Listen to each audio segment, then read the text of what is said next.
요한계시록 15장 1절에서 8절입니다. 또 하늘에 크고 이상한 다른 이적을 보매 일곱 천사가 일곱 재앙을 가졌으니 곧 마지막 재앙이라. 하나님의 진노가 이것으로 마치리로다.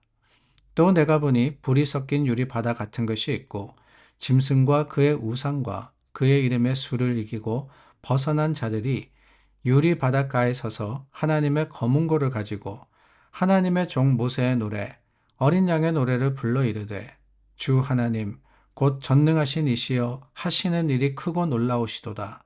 만국의 왕이시여 주의 길이 의롭고 참되시도다. 주여 누가 주의 이름을 두려워하지 아니하며 영화롭게 하지 아니하오리이까. 오직 주만 거룩하시니이다. 주의 의로우신 일이 나타났음에 만국이 와서 주께 경배하리이다 하더라.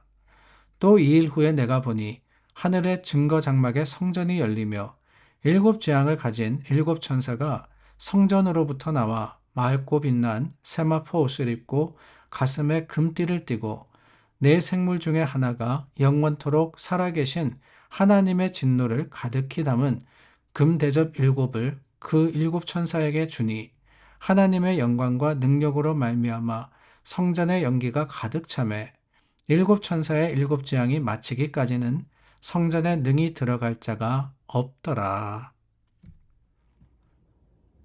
요한계시록의 주요 내용은 세 가지의 재앙입니다. 일곱 봉인과 그리고 일곱 나팔, 마지막으로 일곱 대접의 재앙이 바로 그것입니다. 근데 이 세 가지의 재앙은 저마다 특징이 있는데 첫 번째, 그 일곱 인은 준비하라라는 하나님의 교훈과 또한 경고의 중심이 되어 있습니다. 여러 가지 환난과 핍박을 당할 우리 성도들에게 이렇게 준비하지 않으면 환난과 고난을 당할 것이다 라고 깨우쳐 주시는 것이지요. 그리고 두 번째, 나팔의 재앙은 경고하는 데 목적이 있습니다. 세속적으로 잠들어 있을 성도가 있을까 봐 경고의 나팔을 부시고 또한 세상 많은 사람들에게 재림의 날이 멀지 않을 것을 일러주시고 또한 회개하고 돌아오라라는 경고로 주어진 것이 나팔의 재앙이었습니다. 마지막 세 번째, 그 일곱 재앙이 뭐냐? 대접의 재앙입니다. 대접, 볼이라 그러죠. 쟁반이라고 하기도 합니다. 이것은 하나님의 진노가 어떻게 임할 것이냐라는 것을 보여주고 있습니다. 오늘 본문은 그 대접의 재앙의 서론 같은 부분입니다. 하나님의 진노가 마지막의 재앙이며 그로 인해서 모든 것이 완성될 거다라고 하고 있습니다. 1절과 7절 말씀해 보니까 진노라는 단어가 반복해서 나오지 않습니까? 일곱 천사가 마지막 재앙, 하나님의 진노를 가득 담은 대접을 들고 있다라는 내용으로서 오늘 본문이 경고하고 있습니다. 특별히 우리가 주의해야 할, 우리가 관심을 가져야 할 부분이 2절부터 4절의 말씀인데요. 3절과 4절에 보면은 모세의 노래, 어린 양의 노래라고 하고 있습니다. 여기 나오는 모세가 누구냐? 바로 그 모세입니다. 출애굽의 모세. 이스라엘 백성을 애굽에서 가나안으로 인도한 모세가 부른 노래다라고 하고 있는데요. 이 노래를 누가 부르느냐? 2절 말씀해 보니까 짐승과 그의 우상과 이름의 수를 이기고 벗어난 자들이다라고 하는 겁니다.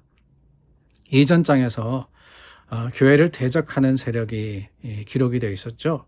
근데 그런 세력을 다 벗어나고 하나님 안에서 승리하는, 그러니까 하나님의 영광에 이르는 자들이 부른 찬송이 뭐냐? 그게 바로 모세의 노래였다라고 하는 것이지요. 그들이 유리 바닷가에 서서 이 노래를 부른다라고 했는데 유리 바다는 불이 섞인 바다다라고 합니다. 모든 심판을 다 통과하고 건넜다는 거예요. 오늘 이 말씀에서 우리가 짐작해보고 또한 연상해보는 것이 있죠. 바로 홍해를 건넜던 이스라엘입니다. 그들이 하나님을 찬양했듯이 우리도 하나님을 찬양할 터인데 그 노래가 어떤 노래냐? 성경에는 모세의 노래가 두 군데 나옵니다. 하나는 출애굽기 15장이죠. 홍해를 건넌 후에 하나님의 은혜에 감사해서 불렀습니다. 여호와는 나의 힘이요 노래시며 나의 구원이시로다. 15장 2절입니다. 하나님께서 은혜로서 우리를 인도하셨습니다. 라고 고백을 하죠. 오늘 본문에도 보니까 주 하나님 전능하신 이시여 라고 하고 있습니다. 하나님은 능력의 하나님이라고 고백하는 거예요. 앞뒤가 다 막혀 있는 상황 아닙니까? 앞에는 바다가 너울거리고 있었고 뒤에는 애굽의 군대가 쫓아오고 있습니다. 그런데 하나님께서 바다를 가르시고 그 애굽의 군대를 멸살시키십니다. 전능의 하나님이신 거죠.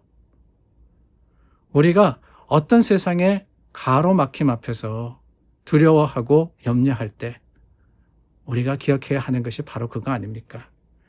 하나님의 하시는 일이 크고 놀랍습니다. 하나님의 선하심과 그 역사의 능력을 우리는 찬송할 수밖에 없다라고 하는 거예요. 우리 하나님 어떤 하나님이십니까? 못하시는 것이 없는 하나님이십니다. 바다를 가르시는 하나님이세요. 그것만이 아닙니다. 애굽의 모든 군대를 주님께서 멸하십니다. 그 홍해와 같은 인생의 여러 가지 어려움들과 아픔 앞에서 우리는 다시 한번 찬송할 수밖에 없는 거예요. 그래서 성도의 노래를 모세의 노래다 라고 하는 거 아니겠습니까? 하나님께서 우리 삶에 이루신 일들, 기적과도 같은 역사입니다. 우리가 이해하지도, 우리가 알지도 못하지만 하나님은 분명히 특별한 방법으로 그 일을 예비하고 계십니다. 그러므로 여러분, 우리가 기대할 것은 우리도 모세와 같은 찬송, 하나님 하셨습니다. 크고 놀라운 일이 일어났습니다. 라고 고백할 수 있도록 주님께 맡겨진 믿음의 삶을 살기를 원합니다. 자, 모세가 부른 노래가 두 개다라고 말씀을 드렸죠. 하나가 홍해를 건넜을 때, 또 다른 하나는 신명기 32장에 있습니다. 신명기의 말씀, 모세가 이제 가나안에 들어가기 전에 이스라엘을 모아다가 마지막으로 설교하고 부탁하는 말씀인데요. 거기 보니까 마지막 32장에 느보산에서 모세가 가나안을 바라보면서 노래를 부릅니다. 자신은 들어가지 못해요. 그러나 그 상황에서 어떤 노래를 부르느냐? 원망과 탄식이 아니었습니다. 내가 얼마나 고생했는데 저 약속된 땅에 나는 못 들어가는구나. 그게 아닙니다. 오히려 여러분, 그 노래를 읽어보면은 찬양과 감사가 가득합니다. 32장 3절입니다. 그는 반석이시니 하신 일이 완전하고 모든 길이 정의롭고 진실하고 거짓이 없으신 하나님이시니 공의로우시고 바르시도다. 오늘 본문을 이렇게 우리가 연상해 볼 수 있지 않습니까? 주의 길이 의롭고 참되다라고 했습니다. 하나님께서 거룩하신 하나님이십니다 라고 고백을 하는 거예요. 그렇습니다, 여러분. 하나님의 거룩하심과 의로우심은 내 기준이 아닙니다. 모세가 내가 가나안에 들어갔느냐 아니냐를 가지고 하나님 좋으십니다 라고 하지 않았어요. 어떨 때는 불공평하게 느껴질 수도 있습니다. 어떨 때는 하나님을 이해하지 못할 때가 있어요. 내 육신에 병이 있거나 사업이 어렵거나 가정에 문제가 생길 때 그 사실 자체만 해보면은 우리는 하나님 의로우신 하나님이십니다. 공평하신 분이십니다. 하나님 정직하십니다. 고백할 수 없을 거예요. 그러나 여러분, 우리는 문제나 내 자신을 보는 것이 아니라 하나님의 약속을 붙드는 사람들 아닙니까? 하나님의 말씀에 그 분명하고도 확실함을 우리가 의지할 때 우리는 오히려 찬송할 수 있으리라 믿습니다. 오늘 우리의 삶도 우리의 기도도 찬송이 되기를 원합니다. 하나님 하신 일에 아름다운 증거와 고백이 저와 여러분들의 오늘에 주신 하나님을 향한 드림이 될 수 있기를 예수님의 이름으로 간절히 소망해 봅니다. 기도하겠습니다. 참 좋으신 하나님, 하나님을 찬양합니다.